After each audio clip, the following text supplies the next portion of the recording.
All right, Frank, obviously you and I have talked about breaking down fights on numerous occasions. You are by far one of my favorite analysts in the sport, breaking down things. But now you got Alistair Overeem. So you tell me, how do you break this guy down? I think Alistair Overeem, obviously, right off the bat, you see how powerful and explosive he is. But with such a technical Dutch style and on his feet, that makes a very dangerous combination. His ability to place shots in the proper area at the right timing, at the right rhythm, and land big shots, the knees and kicks that he's able to throw are devastating. And he's the kind of athlete that early on, because athletes typically, when they're very powerful and explosive, hard hitters, are more explosive and powerful early on in the fight. But that being said, it's not as easy as people are making it out. Though you survive the onslaught, it's easy. I'm like, well, if you guys watch, he's actually extremely technical. Even in Verdum, survived the early onslaught. I didn't see anybody really putting him and holding him on his back or throwing him around or pinning him against the cage. He's always able to control the range, control the distance. He has a phenomenal, Babaka's wrestling coach has helped. The guy's wrestling is really phenomenal. Defensively speaking, Brock grabbed his leg early on when Brock was fresh, had him in a single, and he easily busted right out of it. He slipped with Verdum. I don't know if he slipped or Verdum got the takedown. I just remember him came up with an underhook and got immediately back up to his feet. Verdum couldn't hold him down. He was there. He hit the ground like it was a hot plate. So that being said, even if he loses the power to put you out, which that's just biology, is, like everybody's been more powerful early on. The only difference is that some guys aren't powerful early on, so they don't say, oh, he wanes away. It's like, well, yeah, because the guy was never strong. There's some guys that are just continuous grinders that grind at you. It's like, yeah, he keeps the same pace for 3 rounds. Yeah, but he's not dangerous early on. Whereas Alistair has that big bubble at the beginning that he's explosive and powerful. But once that goes away, which it goes away on everybody, he's extremely technical. His cruise control is second to none. Really, I don't think people give him as much credit as I've really now become even more impressed by him by watching so much film, because I'm like, wow, guys, how technical this guy really is. Everybody just wants to talk about his biceps, but he really knows how to fight, and he really places MMA well. He does it well together.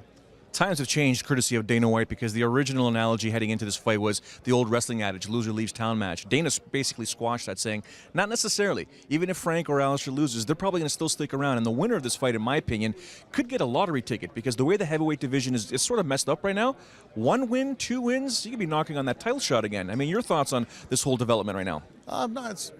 Even when it was first said there was loser leave town, I didn't put, not that I don't take what Dana says seriously, but I take what Dana says seriously when he's speaking to me personally, and there's not any cameras around. But, like press conferences and whatnot, the guy's under a lot of pressure and a lot of people coming at him from different angles, and, he's a great marketer, and look at where the sport is right now. So when they said loser leaves town, I'm like, all right, that would suck, but oh well, and then go back to training. Kind of knowing that, I'm like, well, I'm still, both of us really, if you look at it in 2 situations where our losses, his losses, really the 2 in the row, he was winning all the fights to the last few seconds. You know what I mean? He was very devastating. Looked like it was going to be an easy win over Bigfoot. Dominated the first 2 rounds, was dominating the 3rd round, and then gets caught. Got up, took a back step, and made a mistake. And with Travis Brown, really, I don't consider that a loss either. It's a loss. He lost the fight, but it wasn't because he's ineffective. It was just that Travis really rose to the occasion and showed, that the guy's going to be a champion. He went out there and. First of all, I've never seen anybody do that to Travis. Travis is, we're in the room with me, Andre Arlovski, John Jones.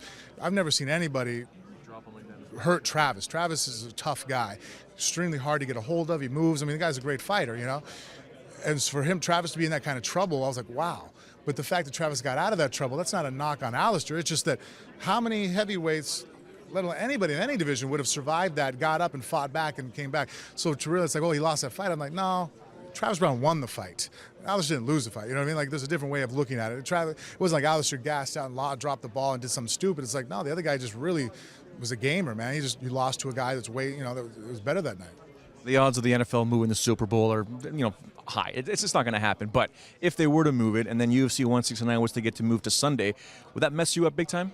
No, I think that Alistair and I probably wouldn't be affected at all.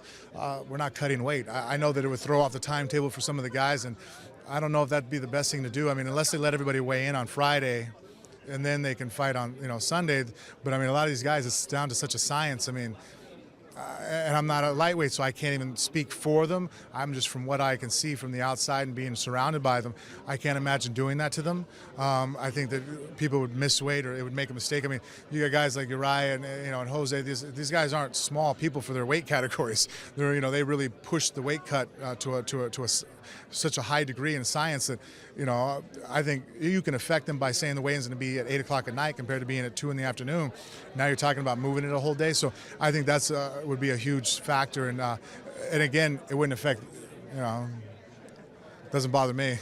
I'm not the biggest football fan. I do follow it a little bit. I love the fact that Peyton Manning is this precision quarterback, but then you got the Seahawks defense. Any thoughts on the actual Super Bowl?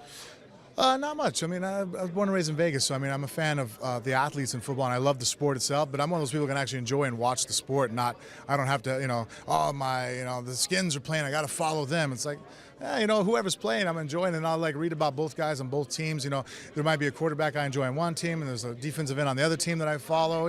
And so then, I become a fan of the individual players. Thank you very much for your time. Thanks. There he is, Frank Mir taking on Alistair Overeem Saturday night, UFC 169 at the Prudential Center in Newark, New Jersey.